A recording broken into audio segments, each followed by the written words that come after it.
dalam agenda kedua ni, Rafidah ni memang saya dah saman dia. Kita start di situlah. Kerana bila dalam kegairahan dia, nak tunjuk hero dia, pasal dia memang pelakon, dan bagi saya lah, benda ni dia content creator lah.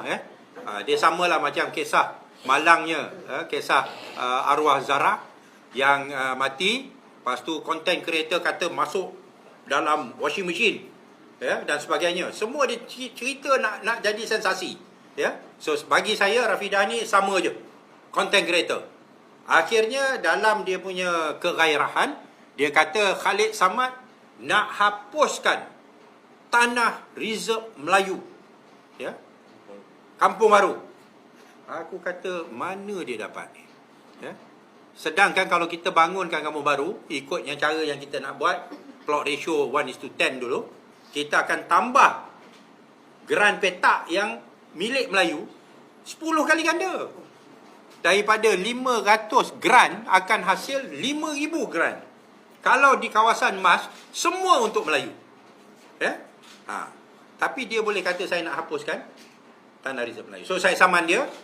Dan lawyer yang represent saya bertindak bagi pihak saya, malangnya telah meninggal, dan sekarang ni saudara Zul Hazmi lah yang meneruskan daripada kes yang dibawa, di mana saya saman Rafidah itu. Sila Zul.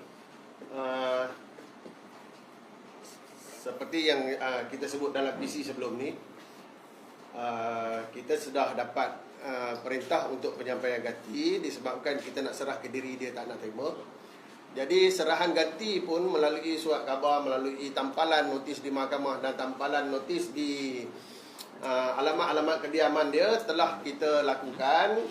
Dan kemudian mahkamah tetapkan 29 hari bulan 9 untuk pengurusan kes seterusnya, dan dia perlu masukkan kehadiran. Seperti mana yang saya sebut sebelum ni, tolonglah masukkan kehadiran. Sebab kita nak tahu cerita dia, kita nak tahu cerita hero ni, kan? Jadi kalau hero di luar, tolonglah hero juga di mahkamah. Jadi kita nak dengar apa kehiruan dia tu. Jadi tapi malangnya hari ni 17 bulan, yang mana sepatutnya dia dah masukkan kehadiran tapi dia tak masuk. Jadi kita peguam bagi pihak Tuan Haji Khalid, kita akan filekan perakuan ketidakhadiran, dan kita akan filekan permohonan untuk mendapatkan penghakiman ingkar, dan seterusnya untuk mendapatkan tarikh taksiran untuk ganti rugi. Jadi itulah proses mahkamah yang akan berlaku seterusnya pada 29 hari bulan 9. Tapi masih lagi saya merayu kepada Puan Rafidah, Puan Rafidah tolonglah datang mahkamah. Kami rindu nak tengok Puan Rafidah di mahkamah secara berdepan daripada kita nak tengok di TikTok. Okay. So yang kes Rafidah ni, kes mahkamah dia begitu. Sepatutnya 12 hari bulan 9 dia datang, tapi dia tak datang. So kita tunggu 29 hari bulan 9 ini, insya-Allah untuk nak dapatkan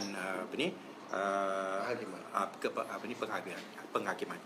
Tapi yang Rafidah ni, dia mengelirukan, dia keliru dan dia mengelirukan. Sama ada dia sengaja keliru ataupun dia betul-betul keliru, saya tak tahu. Tapi dia mengelirukan dengan mengatakan, siapa yang jual setuju pengkhianat, kita kena pertahankan ni tanah orang Melayu lah, apalah dan sebagainya. Lepas tu dia bawa pula isu ni tanah emas. Tanah emas dikatakan protected. Dia ingat macam Indian Reservation kat Amerika ke, tak boleh jual. Apa punya cerita ni? Ni yang residensi Rah kat depan ni. Dulu rumah orang bangun kan, yang Uda punya legasi, pun dulu rumah. Mana boleh kata rumah tanah emas tak boleh dijual, tak boleh dibangunkan. Tapi dia nak katakan Sungai Baru ni sebahagian daripada tanah emas. Tu pun cerita yang mengarut datang dari mana kita pun tak tahu. Sebenarnya kampung Sungai Baru ni tanah hasil daripada reclamation, bila diluruskan sungai, bila diluruskan sungai, asalnya dia ada sungai. Bila diluruskan sungai itu, maka ada tanah yang terhasil yang dinamakan tapak tu, nama dia banner yang dikatakan Kampung Sungai Baru, dan dikeluarkan geran lebih kurang pada tahun 1960-an zaman arwah Harun Idris. Dan bila dikeluarkan geran leasehold 99 tahun. Ya. Dulu bila enactment kampung MAS ni, enactment Malay Agricultural Settlement ni tahun 1900. zaman British 1930 lebih ke apa? 1900 ya. Memang Kampung Sungai Baru tak ada. So mana mungkin Kampung Sungai Baru sebahagian daripada MAS? Kampung Sungai Baru hanya wujud 1960-an. Bila sungai itu diluruskan, maka dah lurus tu adalah tanah, kalau dulu tanah dia makan dengan sungai, ada jadi paya dan sebagainya. Bila diluruskan, ditambak, maka dapatlah area yang baru yang dinamakan Kampung Sungai Baru, ya. Kerana terhasil bila sungai diluruskan jadi sungai yang baru, kononnya, so ni Kampung Sungai Baru, ya. So all this is rubbish. Saja dia kata, oh ada bukti dekat UK lah, apalah dan sebagainya. Dekat UK zaman penjajah, Kampung Sungai Baru tak ada. Dan dia tak pernah tunjuk apa bukti tu. Lepas tu bila kita kata, oh tidak, dia kata, kamu tunjuklah buktinya. Kita pula nak kena tunjukkan bukti bahawa Kampung Sungai Baru bukan sebahagian daripada tanah MAS. Yang dia kata sebahagian daripada tanah MAS, dia tak tunjukkan apa-apa bukti. Ya? So ni semua mainan nak naikkan emosi. Ya? Oh ni orang Melayu inilah, orang Melayu itulah, tak habis-habis dengan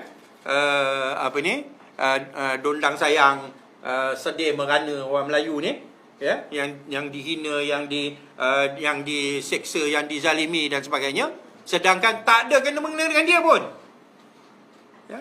Dia pun tak ada rumah dekat Kampung Sungai Baru pun. Ya? Yang ada ibu bapa dia. Ya? Dia pun tak ada kena-mengena, tapi orang luar datang buat kecoh nak dapat konten untuk dia punya TikTok. Ya? Inilah yang kita rasa sangat malang, bagaimana social media disalahgunakan dan mempolitikkan satu isu yang sebenarnya very straightforward.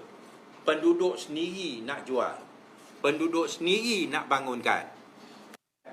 Yang tak setuju tawaran pemaju, berikan pampasan yang ada, settle. Ya, tapi datang Rafidah ni, pertahankan orang Melayu, pertahankan tanah orang Melayu, pertahankan tanah MAS. Semua tak ada kena-mengena.